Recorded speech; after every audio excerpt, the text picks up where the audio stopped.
following is a hockey podcast out of Vancouver and Surrey, British Columbia. It'll only consist of a lot of puck talk and even more BS, or in actual words, banter and satire. Enjoy, and as always, go Canucks go. All right, this doesn't happen very often, but the Canucks, they did lay an egg against the Boston Bruins. But you know what? It don't matter because your Vancouver Canucks are still first overall in the NHL. But one thing that does matter, does Hockey Night in Canada hate the Canucks? Did you see the start time next week? What's going on, man?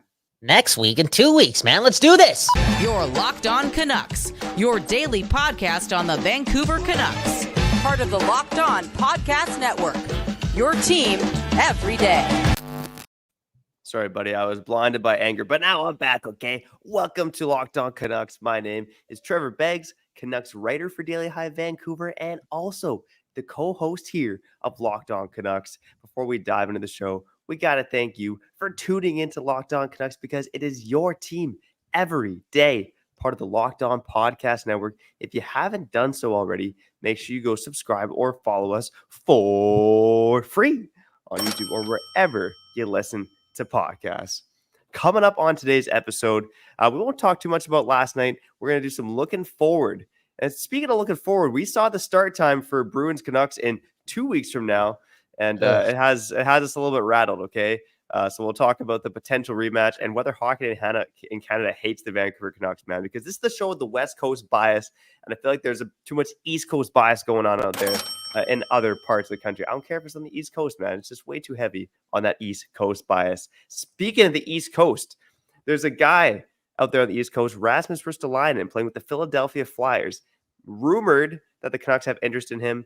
Doesn't make sense for the Canucks to acquire him. We'll talk about Ristolainen's season and that rumor in segment 2. And then finally, we'll end off with the weekend preview, back-to-back matinees against two teams on the cusp of the playoffs or in the playoffs. Should be a fun weekend for hockey and sports in general. But before we get to any of that, speaking of fun, man, Kyle Bowen, my co-host, man, had a fun time seeing you last night, buddy. And here we are again on Locked On Canucks doing this. How's it going, brother? Nothing better than being 30 and a half years old and drinking cream soda with your brother, okay? That's what we did last night at 11 p.m. One love to all the listeners and viewers of Locked On Canucks. Speaking of which, Canuck Clay in the house telling us that we're the best-looking guys on Canuck YouTube. Scratch that. We're, part of the bigger picture, and that's 3 of the best-looking guys on YouTube because Canuck Clay is one of them as well. Hey, speaking of Canuck Clay, can I say this? If the Canucks ever win the Stanley Cup, petition to put Canuck Clay's name on the cup, okay? Guy's been entertaining us for feels like almost 2 decades. A decade and a half at least, okay? For real. Anyways, Trevor Beggs, Kyle Bowen doing our thing and maybe, just spending too much time talking about a start time of a game that starts in 2 weeks. But man, oh man, how can I not look forward to our next game against the Boston Bruins? Because A, we got our asses kicked against the Bruins. B, they're the Bruins. And C, man, oh man, I feel as if the Canucks don't allow or surrender so many goals off of breaks that went Boston's way in quick succession, we have the recipe for one of the games of the year last night. Okay, we saw a lot of physicality yesterday, a lot of bad blood. Dakota Joshua, Connor Garland, JT Miller, physical in the first period. Connor Garland, a pest throughout the game.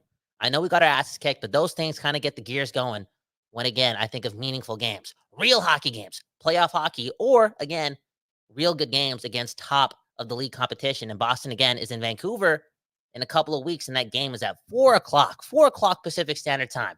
Late February game. It's not a playoff game. It's not the Toronto Maple Leafs, yet we got to play these guys at 4 p.m. What type of home field advantage is that? Okay, I'm not a hater on the afternoon/early evening game, so much so, but come on, a team's coming from the East, Boston, it's in February. It's not you know what I'm saying? Why can't they wait till 10 p.m. to watch their Bruins play? Why can't the Boston Bruins player feel a little bit of jet lag when they play their games, against us on the West Coast? I'm annoyed by that just a little bit. It makes me think that Hockey Night in Canada does hate the Vancouver Canucks, with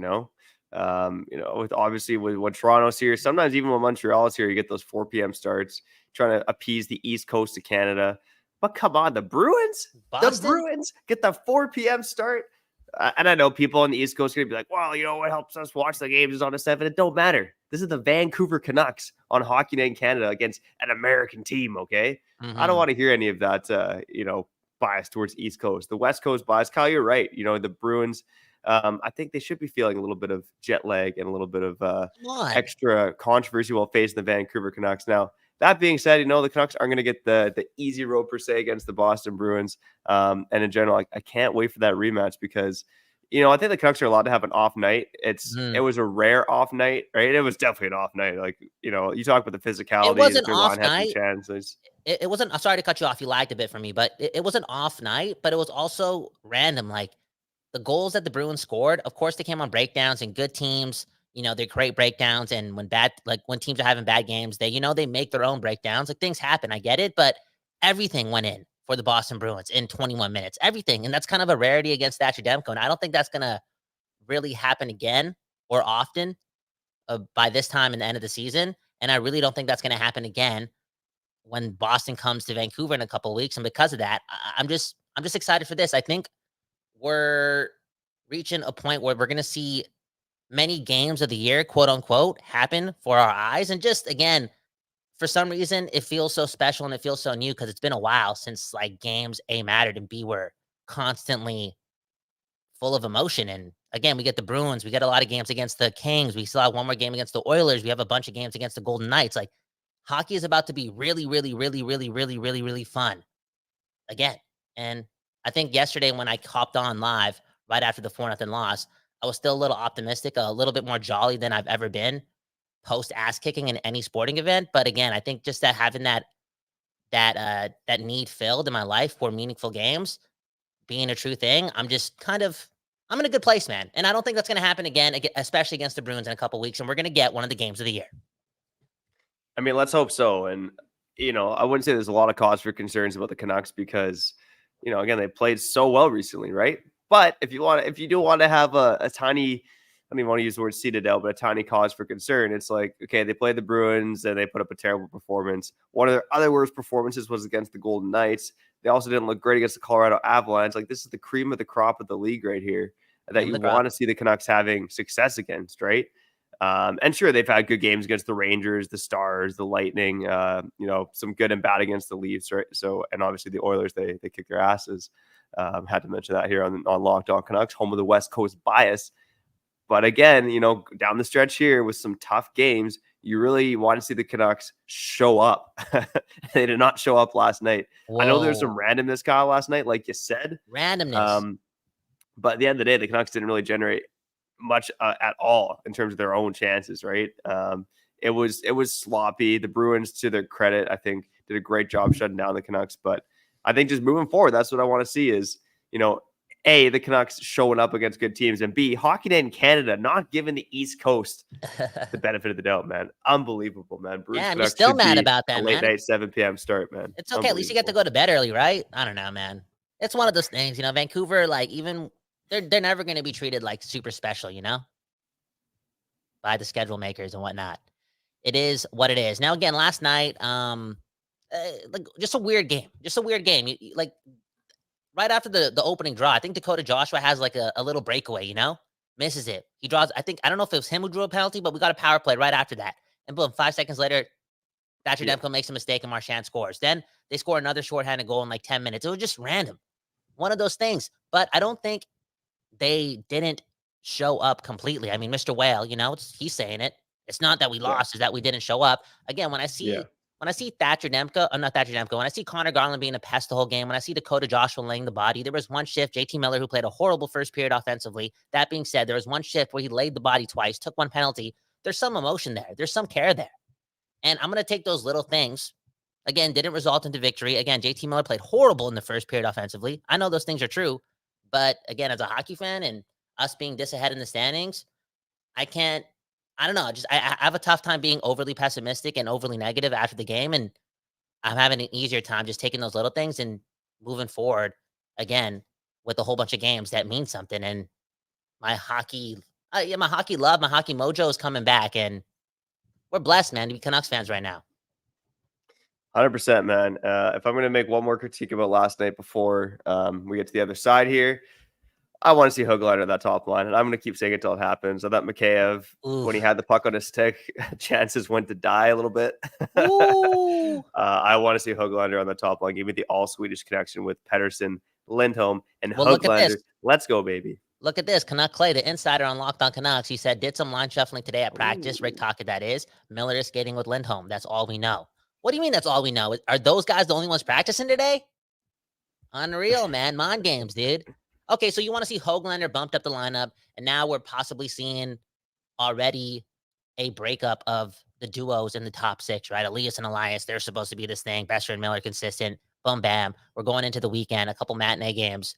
Yeah, I would not be surprised. Based on, again, how much they got shut down, not only in Boston, but 5-on-5. That top six has been shut down in Carolina, in Boston. Let's be real. Let's be honest. We might see a little switch in the duo. So do you think you think any chemistry could be ruined? I mean, I guess you can't really guess it. We've never seen it, but Miller, Lindholm, Besser, Pettersson, you get the floor. Yeah, that was my first kind of instinct when shout out to Canuck Clay. I'm just kind of seeing that interview with JT Miller now and some of the quotes from it. Yeah, if it's Miller and Lindholm, I doubt that it's going to be a Miller Lindholm Besser line. I would imagine it's Miller Lindholm and then Pettersson Besser. And Pettersson Besser, ironically, is what I was saying from before the season started. Like, put Pettersson with Besser. I think that's the best way to get the most out of Brock Besser. I mean, I think in Tocchet's eyes too, like, he likes Miller as a shutdown center. Like, I could see him wanting Miller and Lindholm together on a shutdown line. You keep Suter on that line, he's going to play some shutdown hockey as well. And then maybe you have a Pettersson Besser, and I imagine they're going to just keep Mikheyev there. But man, oh man, I'd love to see Höglander on that line too, man. Let's go. Honestly, if Tocchet is moving towards a direction where he's splitting up the duos, Miller Besser no longer a thing, Elias and Elias no longer a thing. What goes to say that he wouldn't do the same with shuffling the order of wingers when it comes to Mikheyev and Höglander? Because he's pressing a lot of buttons right now. Okay, let's get to the comments before we get to the other side. Man, oh man, the people. Where would we be without you? Bored. But we'd still be talking Canucks, okay? For real. Let's be honest. Okay, Mr. Dolphin. We got a Mr. Whale and a Mr. Dolphin in the chat. What's wrong with Pettersson, guys? Bro, again, I'm not going to connect no dots with truth and fact, but Michael Bublé was doing a bunch of shrooms during the All-Star break. Michael Bublé, good friends with Elias Pettersson and company and the rest of the Canucks. Maybe all the Canucks were doing shrooms. Maybe it was the first time doing shrooms. Bro, it's okay, man. You got to live, right? You got to sprinkle it in. Let's have some fun. Aaron Gray, let's have Phil Kessel on the top line. Bro, the more and more Mikheyev struggles in the top six, the more and more I assume the worst and see, like Höglander not converting as well, the more and more we're going to hear names like Phil Kessel being linked with the Vancouver Canucks as a plug and play, but also a top six player. Dude, what? First place problems, and what did they say back in the day? Champagne problems, baby. Go Canucks, go. Trevor Beggs. Who we shouting out?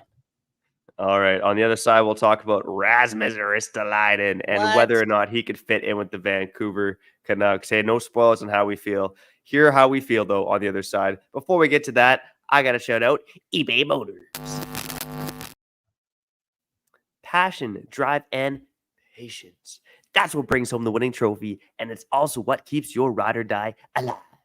eBay Motors has everything you need to maintain your vehicle and level it up to peak performance. From superchargers, roof racks, exhaust kits, LED headlights, and more. Whether you're into speed, power, or style, eBay Motors has got you covered. With over 122 million parts to choose from for your ride or die, you'll always find exactly what you're looking for.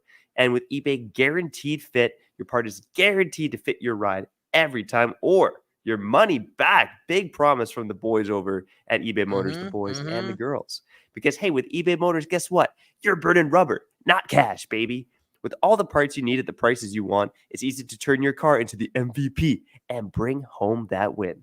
Keep your ride or die alive today at ebaymotors.com. Eligible items only, exclusions apply, eBay Guaranteed Fit, only available to U.S. customers. Boom, bam. Shout out to eBay Motors. One love.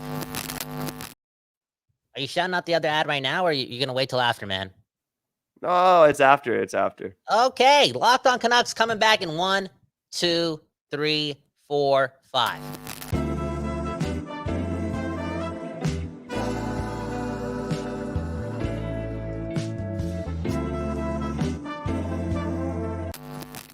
Okay. We back on this side, on this conversation about your Vancouver Canucks, a.k.a. Locked On Canucks. A shout out to the Don't Dose Art Lab for providing that West Coast bias. We've been doing that only for years and years and years and years because it really only matters about your neighbors. Okay, for real. On that note, go Canucks, go. We'll be fine. We have Angelo, man. Angelo, emotional Canucks fan, okay? And I can kind of relate. In fact, I read a comment about our show, a review about our show. They said these guys are really emotional, and I like listening to them every day. It's a show only fueled with emotion and no insight. So again, we can relate with the emotion, okay? And look at Angelo, man. He's saying Hronek sucks. Angelo also in the comments talking about the Canucks are going to lose to the Winnipeg Jets and blah, blah, blah. Bro, relax, okay? Last time I checked, we're what? Fake math, but 20 games over 500 when it comes to regulation losses to wins. Am I right on that? Dude. You'd be pretty damn close. It's yeah. okay. It's okay. And again, a couple things. Remember the little things. I'm going to take in the little things. Garland consistent the whole game. The third line was really good yesterday against Boston. Maybe really good as an overstatement. We were a little physical, you know. We did stand up for ourselves just a bit. We played big for a little bit. Take those things and let's move forward. On to the weekend. And I know we're not talking about the weekend yet. I think I kind of want to do that because I don't want to talk about this. Ristolainen to the Canucks. Come on. We have Zadorov and Myers, and now possibly Ristolainen being connected to Patrick Alvin. What? Talk about this, man. I don't believe you. All right. So, yeah, with all rumors, we got to touch on it, talk about the fit. But the fourth period was reporting that both the Canucks and the Toronto Maple Leafs have inquired about Rasmus Ristolainen and Philadelphia. And I feel the same way that probably most of you feel here in Canucks Nation. Dear God, no, don't do it. Rasmus Ristolainen, to me, is basically Tyler Myers 2.0, right? This guy, I get drafted by Buffalo, comes into the league as a big, towering, offensive-minded defenseman who can't play defense. And now he's in Philadelphia, transformed into this guy who provides no offense, but provides okay defense on a third pair. Rasmus Ristolainen is 29 years old and making $5.1 million per season for the next 3 seasons after this year. So 3 seasons and change left on a $5.1 million deal for an overpaid, towering 6'4" third pairing defenseman. No, thank you. Okay. I mean, I think the only thing tying Ristolainen to the Canucks is, I guess, twofold. A, the Philadelphia Flyers reportedly are willing to eat salary. No, I almost swore there. They pretty much have to. Come on. No, who's going to trade for this guy at $5.1 million? But the second thing is obviously this management regime has had a liking for big physical defensemen. And Ristolainen is that, 6'4", over 220 pounds, throws the body around. I'll give John Tortorella credit. I think he's done a good job of turning this guy into a reliable third pairing defenseman from the defensive mess that he was before. But man, oh man, I would not touch this guy with the 10-foot pole. Yeah. And I don't even want to talk about this guy for 10 more seconds. Makes no sense, man. I don't want to be rude to our listeners, man, and our viewers. I don't think this is going to happen. Not at all. I mean, we mentioned Zadorov. We mentioned Myers being quote unquote relatables to some extent. If you're talking about being big and strong and physical, we also have Ian Cole as well. I don't think the Canucks go out of their way to give up assets if they're not getting a player in return that's a foot or two above those guys when it comes to their attributes and their skill set on a chart. Okay, so no, I don't want to talk about this anymore, man. You're come on, man. Come on. Anyone else though? Okay, so like, what are the chances of the Canucks acquiring a D-man who at most is 82 overall? Because for me, I feel like that number is 1%. They're not going out of the way to do that. They're not. Yeah, I just feel like the acquisition cost is probably too much. But, the other guy I wanted to bring up is over in Philadelphia as well, and that's Sean Walker. We've talked about him before.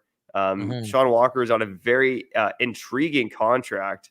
I believe he's making his cap right now is $2.65 million, right? This guy was basically a throw-in from the Los Angeles Kings in a trade over the summer.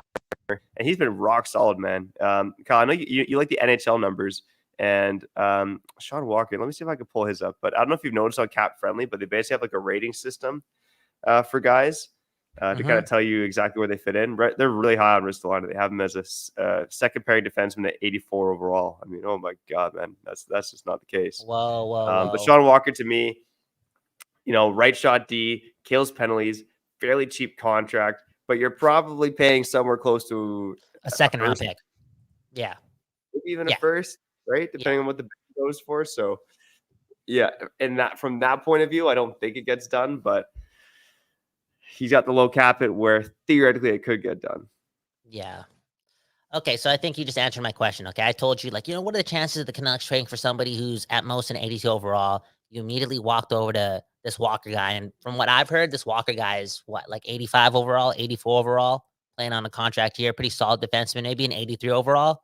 Again, a step above Aristolainen, Zadorov, and Myers. And again, I don't think the Canucks are bringing anyone in, whether it be forward or defense, if they're not better than the current players that they have.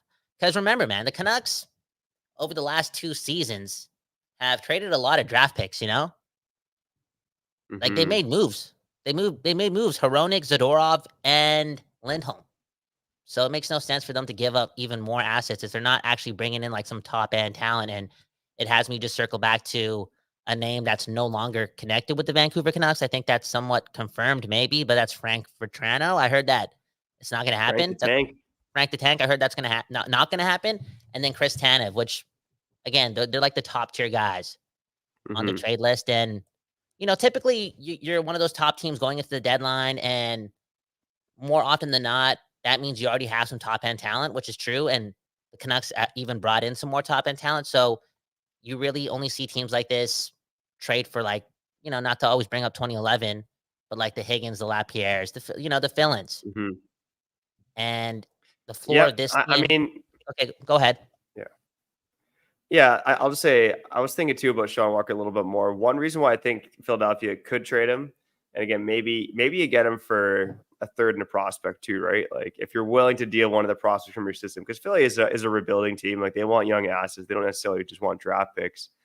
But Philadelphia just made that big trade, right? Where they acquired Jamie Drysdale from the Anaheim Ducks. So now you have Travis Sanheim and Jamie Drysdale basically locked in as your, 2 defensemen on the right side. So that kind of leaves both Ristolainen and Walker as like third pairing guys.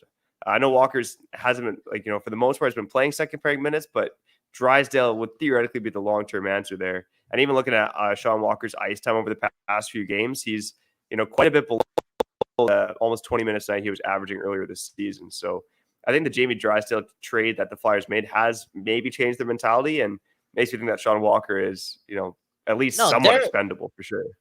I feel like they're making trades, man. They're moving forward. It is going to happen. Like they're not completely convinced that like just because they're doing well this year, they shouldn't keep sticking with the plan, and that's getting assets. I just don't feel as if the Canucks are at the top of the list of teams that are just drooling for their players to take us over the top.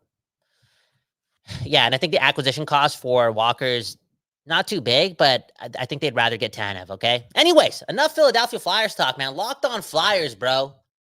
Go Flyers, go. Unreal, man. Let's get to the comments before we get to the other side. Look at this, man. Matt03, an OG fan. No Kessel, for the love of God. And then we had Mr. Whale reply right away. Where in the lineup would you put Phil Kessel? I know we've been talking a lot about Phil Kessel again. Hot dogs always on the mind of Trevor and I. But I'll say it again, man. I'll say it again. If Mikheyev isn't ripping it up, and if Höglander doesn't bring top 6 value right away when he gets that chance, because, he's still a young player, you never know. If those things happen and the Canucks don't want to pay a lot of capital to bring someone else in, don't not overthink the fact that Tocchet just spoke highly about Phil Kessel. And Phil Kessel still put up like 36 points last year with Vegas in the Pacific Division. And maybe if he plays with elite players and, again, has that chemistry again with Tocchet, something grand can happen. I don't know. Like, there's a chance, bro. Again, I said it. This guy's a Stanley Cup champion, a 1,000-point player. He's 36 years old. Like, he may still have something, bro. Yeah, man. And again, I think Kessel has the respect of this management regime and this coaching staff. Ooh. So don't discount it. It might not be likely. The fit might seem a little weird, but guess what? Kessel sounds like a bit of a weird guy himself. So don't discount the fact that Kessel could be joining the Vancouver Canucks. One thing that's guaranteed to happen is that Kyle and I will be back on the other side after shouting out a couple of sponsors, starting with Indeed. We're driven by the search for better. But when it comes to hiring, the best way to search for a candidate isn't to search at all. Don't search, but match with Indeed. If you need to hire, you need Indeed. Indeed is your matching and hiring platform with over 350 million global monthly visitors, according to Indeed data, and a matching engine that helps you find quality candidates fast. Ditch the busy work. Use Indeed for scheduling, screening, and messaging so you can connect with candidates faster. And Indeed doesn't just help you hire faster. 93% of employers agree Indeed delivers the highest quality matches compared to other job sites, according to a recent Indeed survey. One of the things I love about Indeed is that they know fast, and I know fast too. Just ask my wife. Indeed, they leverage over 140 million qualifications and preferences every day. Indeed's matching engine is constantly learning from your preferences, so the more you use Indeed, the better it gets. Join more than 3.5 million businesses worldwide that use Indeed to hire great talent fast. Listeners of this show, you will get a $75 sponsored job credit to get your jobs more visibility at Indeed.com/lockedon. Just go to Indeed.com/lockedon right now and support our show by saying you heard about Indeed on this very podcast. Indeed.com/lockedon. Terms and conditions apply. Need to hire? You need Indeed. Did you know that even if you have a 401k for retirement, you can still have an IRA? Robinhood has the only IRA that gives you a 3% boost on every dollar you contribute when you subscribe to Robinhood Gold. But get this, now through April 30th, Robinhood is even boosting every single dollar you transfer in from other retirement accounts with a 3% match. That's right, no cap on the 3% match. Robinhood Gold gets you the most free retirement thanks to their IRA with a 3% match. This offer is good through April 30th. Get started at Robinhood.com/boost. Subscription fees applies. And now, time for some legal info. Claim as of Q1 2024, validated by Radius Global Market Research. Investing involves risk, including loss. Limitations apply to IRAs and 401ks. 3% match requires Robinhood Gold for 1 year from the date of first 3% match. Must keep Robinhood IRA for 5 years. 3% matching on transfers is subject to specific terms and conditions. Robinhood IRA available to U.S. customers in good standing. Robinhood Financial LLC, member SIPC, is registered broker-dealer.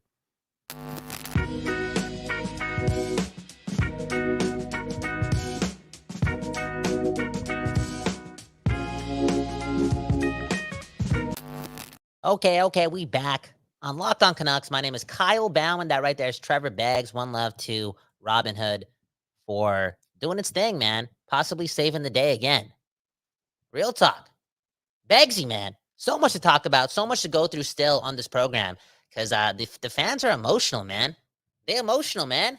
All over the place after one game. And honestly, on like a regular occasion, maybe I just go in and I wouldn't bash the fans, but I would, drag them off the ledge. You know what I'm saying? Like, relax. But I get it, this kind of all feels new.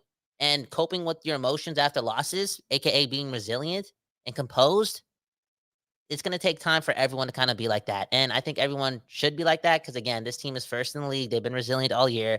I think they've kind of earned our trust, for real. It's just the truth. Yeah. Speaking of our trust, how about this guy, Mr. Dolphin, a.k.a. Harpoon, is saying that the team chemistry is sure going downhill. Buddy, and look at Matt Folger. This guy's a legend, okay? The overreactions to the bad loss yesterday are insane. Look, man, again, am I wrong on that when I'm saying there's probably a large crop of hockey fans from this side of town who cheer for the Canucks who may be feeling irrationally in love with the Canucks again, right? I can't be just spewing out some BS there, right, Beggsy? Are you there? Oh, Beggsy's not there. I can't be, again, I can't be the only one thinking that it's kind of normal to be panicking right now, right? I get it. 4-0 against the Boston Bruins. You lose the game. You bring it back to Vegas. You bring it back to Colorado a couple months ago. Not that promising. Those things matter. Playing against the cream of the crop, right? It matters, and we've kind of failed. But again, resiliency, man. Be strong for your Canucks. 100%. And, going into this weekend, Washington, Detroit aren't Carolina and Boston. Looking at how the Canucks have played against these teams in recent seasons, they haven't had great success. The Canucks have won 2 of their last 9 games. That was one of the multi-goal leads they blew early on. They lost both games to Washington last year. And against Detroit, we've lost our last 4 straight games against the Red Wings, losing 5-2, 6-1 last season. All right, Trevor's lagging a bit. It is what it is, right? It's a Friday. It is what it is. And I think this guy was spewing a bunch of stats about some of the games that we may be playing this weekend, if that's the truth. Anyway, just relax, man. Canuck fans, we'll be fine, okay? Get up early for the games, do your thing, enjoy life, make your favorite breakfast, and assume that the Canucks are going to win both games this weekend. You know what I'm saying? Look at this comment from Aaron Gray, the philosopher from Surrey, okay? I'm pretty sure this guy owns a used bookstore. Aaron Gray, if I think it's the right Aaron Gray, okay? In my books, it's good to have these kinds of losses in the regular season as it will bring the team closer. A little adversity never hurt anyone. Bro, you don't want to learn about your resiliency to adversity in the playoffs. You want to practice in the regular season. Oh, 100%. And I do think there's some good tests for the Canucks this weekend. I see Detroit as the bigger test than Washington, to be honest with you. I mean, Detroit is actually in a playoff spot right now, holding down the last wildcard spot in the Eastern Conference. They've only lost 2 games in regulation in their last 10 games. Alex Lyon as well. I know Thatcher Demko and Alex Lyon have some sort of relationship, so be interesting to see if he gets the start against Detroit, which I believe is a Saturday game. But yeah, like I said, the Canucks got to get at least one win this weekend here on the matinee. It's not easy for this team. I get both of them, but the Canucks traditionally have not played well in these early morning matinees, right? So I want to see a good performance, especially against the Detroit Red Wings. I get it. Are you one of those guys right now? Like I think like there's that quote, like good teams don't, especially when they're ahead of the schedule like this, they don't worry so much about the wins and losses. They're still focused on the process. So I guess from your rhetoric, like you just want to see 2 solid games, and you want the details. One thing that we haven't mentioned all day today, I don't know why, is a big reason why we lost yesterday was because the power play sucked. Like outside of just letting 2 shorthand goals against, I just felt as if the top unit, and it was pretty evident. Real talk, I just brought up the fact that JT Miller nailed 2 guys on one shift, including 1 interference call. Like he brought the body, but he took a stupid penalty. It's because these guys were overthinking too much. They got to get used to playing these big games. And it was the nerves that got to them yesterday, or just not staying in the moment and allowing the atmosphere to kind of rattle them and have them overthink. And when you overthink as a fluid athlete, a top-end athlete, you're not going to do your job. Or it could have been the crab cakes, okay? Connor Garland had the team over the night before. Again, we brought up the mushrooms and Michael Bublé last week. Connor Garland crab cakes the night before. You don't think there's a couple bottles of wine doing it? You know what I'm saying? Game 50 just finished. Bro, things happen, man. Things happen, bro. Yo, Trevor, have you ever been good at your job for 365 days a year? No chance. Have you ever been good at your job for 40 days a year? Probably not too. You know what I'm saying? Things happen. Yeah, things do happen. Just ask my internet connection, man. Unbelievable stuff. But I'm looking forward to this weekend, man. Kyle, I know you don't watch the Super Bowl, but what a great sports weekend. Hey, Canucks play a morning game Saturday and Sunday. We get the Super Bowl on Sunday. I can't wait, man. I'll get my pregame prophecy. I think the Canucks are going to get 3 of a possible 4 points this weekend. Wow. That's my prediction. Dude, come on. We're picking up 4 points, bro. We're playing the Capitals and the Red Wings, dude. Actually, 2 back-to-back matinees, man. I'm just trying to be realistic. Yeah. The matinees, man. The afternoons, bro. I think we're going to get 4 points. I think the shuffling in the top 6 is going to do something. I think like the excuses about the mushroom hangover, quote unquote, and the crab cakes hangover, it's like you don't have those excuses anymore, especially the top 6. I think they've been challenged by Tocchet, and I think they're going to be uber resilient. And if those guys are uber resilient, right, top end talent across the league on your team, I think there's a chance that the Canucks dominate this weekend stretch. Okay, real talk. And I know we haven't beaten Vegas or Colorado or Boston and blah blah blah. I don't know. I'm a big fan of the New York Rangers, and we've played 2 pretty strong games against them. Things happen. Yep. A lot of ball game left and a lot of ball game to warm up for the playoffs.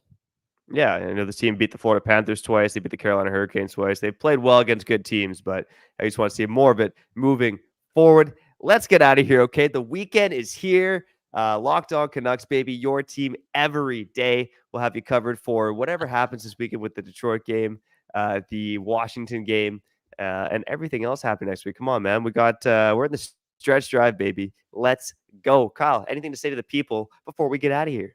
No, one love. Apologies for the internet connection. We ain't perfect, man. I'm just a Hindu. Whoa, why are you apologizing for my internet, man? Unbelievable. Bro, it's team effort, man. It's a team effort. Nobody needs to know the details, okay? But again, I'm just a Hindu who loves hockey. Begsy is the second best dad in the world. We're doing our best. Speaking of which, bro, it's our warm-up for the playoffs, too. I know we got a long ways to go, but I can't wait for those super late-night talks. You know what I'm saying? Anyways, Begsy, I've said what I need to say. One love to all the listeners and the viewers. Take care of yourselves. Go Canucks, go. And, bro, assume the best, bro. This team actually deserves it because you're only here because of them. Peace. Your Locked On Canucks, your daily podcast on the Vancouver Canucks. Part of the Locked On Podcast Network.